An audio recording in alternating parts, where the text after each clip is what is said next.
Oh, what is up, Instagram?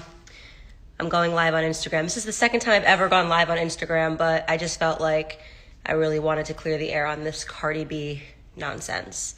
So first and foremost, Cardi, I watched your story and it sounds very funny. First off, I'm saying it's funny because it's just ridiculous to me that you even take anything that I said as offensive when I'm telling you the truth. And I think if anything, you're only upset because people are telling you on Twitter that you got dragged, because you did get dragged, because you are uneducated when it comes to politics. That's first things first. I was not, I'm sure Ben Shapiro was not, we were not meaning to attack you. We're just simply telling the truth, which is the fact that Joe Biden did not spend the whole year in his basement to come up because he's a big Cardi B fan and sit down with you. He thinks you're an idiot. And I just am encouraging you to stop proving him right when you say ridiculous things like, I had to sit down with Joe Biden because my sister got attacked by a Trump supporter, Santa Claus, making it seem like Trump supporters are homophobic. A little education for you, Cardi B. Donald J. Trump is the first president that's ever gone into office in support of gay marriage. So, those 8 years that your presidential candidate Joe Biden spent as a vice president with Obama, they didn't support gay marriage going into office. Obama changed his tune on gay marriage in his second term. So the whole idea of Trump being a homophobe is a bit pointedly ridiculous and shows how uneducated you are. Then you came and you were talking about raising your taxes when you were on talking to Joe Biden, saying that you want your taxes lowered, but at the same time you want universal health care. That's ignorant and it's stupid. And Joe Biden knows it's ignorant and stupid. Even all the people that want free healthcare and universal healthcare acknowledge that tax rates have to be astronomical to be able to support that. So you're talking about a 74% tax rate. You continually keep saying you have a number one song. It means shit. Nobody cares about a song about your wet ass pussy. Excuse my language for my followers. Being number one. I have a number one song in the UK. I have a number one song in Australia. I have a number one song in New Zealand. That has nothing to do with Black America and whether or not you are helping or hurting. Right now, you are hurting Black America. Okay? When you stand on a platform and you pretend to care about Black men, when you ask Joe Biden, what are we going to do about these Black men dying? He should have asked you back, what are Black men going to do about Black men dying? Because 94% of Black men are killed by other Black men. Okay? We don't have an issue with police officers. In fact, if you go into those inner cities and you go into those projects, they need more policing. So you're a fraud. If you're sitting here making it seem like you're afraid of police officers. Are you afraid of your husband? You're more likely to be killed by your husband, way more likely to be killed by your husband than you are by a police officer. And you know that, right?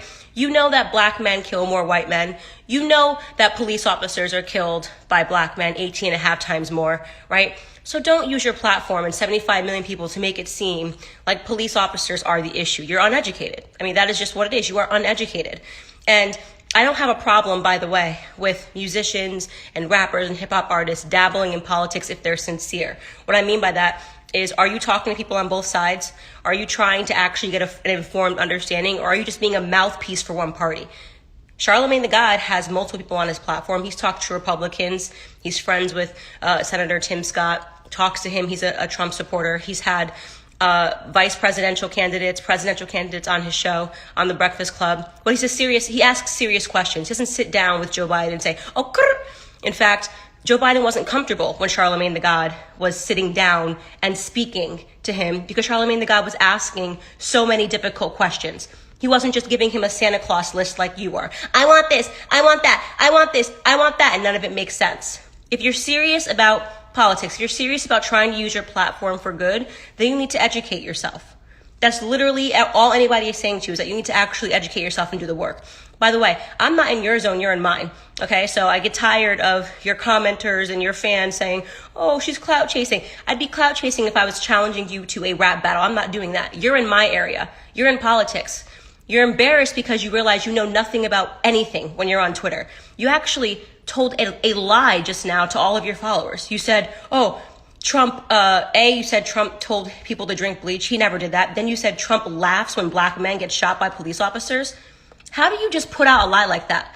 How do you consider yourself to be a serious person when you just outwardly lied to all of your followers? You know he's never laughed at a Black man dying at police officers' hands. You know that for a fact. You can't pull a clip. Not even CNN, with all of their bullshit and lies, has ever claimed that Donald Trump laughs when Black men die at police officers. But you told that lie in a tweet. Why did you tell that lie? because you're a fraud. So I'm calling you out on being a political fraud. You pretend you want to help, you don't. You don't. You don't know why you're a Democrat. You have no idea why you hate Republicans. You have no idea why you're on the side of the party that enslaved black people, that segregated black people, and standing behind a man that supported segregation. Joe Biden supported segregation. He said it's what black people wanted. So let's just recap all of that. You're concerned about homophobia. For the 8 years that Joe Biden was in office, him and Obama didn't support gay marriage until the second term, but not when he was running for the second term. They didn't support gay marriage going into that office. You claim that you're concerned about racism and dying black men, yet you want to defund police officers. That makes entirely no sense. You cannot defund the people that are actually protecting black people. Black people need more policing in their neighborhoods, not less of it. And by the way, in those neighborhoods, there are black police officers that are dying because it tends to be that police officers look like the neighborhoods that they're policing. So you are actually standing on a platform for more black men to die, for taxes to be raised, right? For a man that has a very atrocious race record to be put into office, who looked at you the entire time like he was confused when you were talking because he knew that you were nothing but a puppet for him to be able to get a platform. That's it. You're a puppet. They use you. Okay? And you want to sit here and talk about Trump using me, or like, what are you talking about? Using me for what? I don't work for the RNC. I don't get paid by the Trump campaign. I say what I believe. You don't know what to do when you're looking at a black woman that's free. That's what your problem is. I am telling you who I support, and I'm educated. And I'm challenging you to become educated. I'm challenging you to sit down with black conservatives, okay, and have a meaningful conversation and a dialogue about what you actually want, and to actually try to understand the economics behind what you want, and to try to understand why it is you're actually supporting a man that does not care about black lives and never has, and has been in office for decades and hasn't changed anything, and you're blaming Trump? It makes no sense. You hate Trump because they told you to hate Trump. You gave me no valid reasons for hating Trump. Not a single one, not even one valid reason for why you hate Trump. You just think you're supposed to because you're a puppet. That's what happens when you get big. Look, Cardi, I enjoyed you a lot on Love and Hip Hop. I thought you were hilarious. Second I first saw you on TV, I said to my cousin, she's going to be a star because she has that it factor. She's very funny, you know, she's confident, and she says ridiculous things. I think you belong on TV. I don't believe you belong in the realm of politics unless you're willing to get serious about it. In conclusion, tonight I was just signing books, and I'm going to send you one because you need one. You need to learn. You need to black out. You need to Blexit. You need to learn about the real history of the Democrat Party. See that subtitle? How Black America can make its second escape from a Democrat plantation. You want to know why it says second, Cardi, and not first? Because we were enslaved by Democrats, not Republicans. Okay? We were enslaved by Democrats, not Republicans. So I'm going to sign you a copy. Get in touch with my agent and get in touch with your agent. I'm going to send it to your house. Okay? How's that for WAP? Okay? Bye.